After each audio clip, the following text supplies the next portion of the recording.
Gələn ildən fərdi sahibkarların məcburi dövlət sosial sığorta haqqı sabit məbləğlə yox, gəlirin 2% əsasında hesablanacaq. Bu, Prezident İlham Əliyevin təsdiqlədiyi sosial sığorta haqqında qanuna dəyişiklikdə əksini tapıb.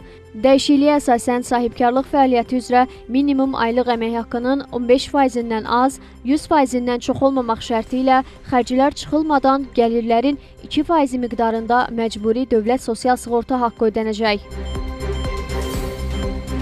Yəni, dəyişikliyə əsasən minimum aylıq əmək haqqı 400 manat qəbul edildikdə, sahibkarın aylıq gəliri 5000 manatdırsa, sosial sığorta haqqı gəlirin 2%, 100 manat olacaq.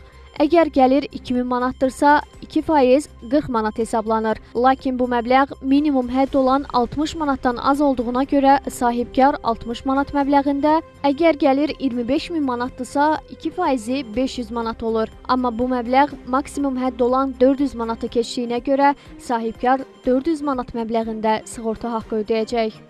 Fərdi sahibkarlıqla məşğul olanların sosial sığorta hesablamaları dəyişiklik edilir və dəyişikliyin əsas səbəbi dövriyyəyə, sığorta ödənişlərinin dövriyyə ilə müəyyən formada əlaqələndirilməsidir.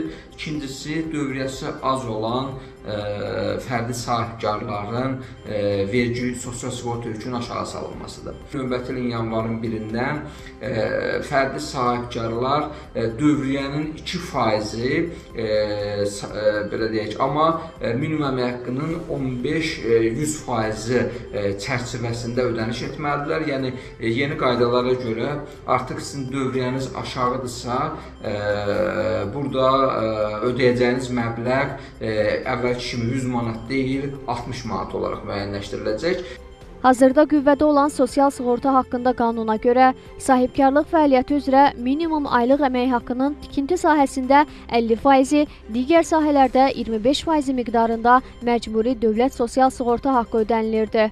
Belə ki, əvvəlki qaydaya görə dövriyyədən asılı olmayaraq fərdi sahibkarlar tikinti işi ilə məşğul idilər, minimum əmək haqqının 50%, digər fəaliyyət növləri ilə məşğul idilərsə, minimum əmək haqqının 25% məbləğində ödəniş edirdilər. 400 manatdan da çox olmayacaq. Burada dövlətin həyata keçirdiyi bu dəyişikliyin əsas məsələsi həm dövriyyəsi çox olan fərdi sahibkarların sosial sığorta sisteminə ödənişini artırmaqdır, həm də dövriyyəsi az olan sahibkarların yükün azaldılması prosesidir. Təbii ki, dövriyyəsi az olan sahibkarla dövriyyəsi çox olan sahibkarın fərqləndirilməsi ədalətlidir. Əvvəlki qaydalarda bu fərqləndirilməmişdir.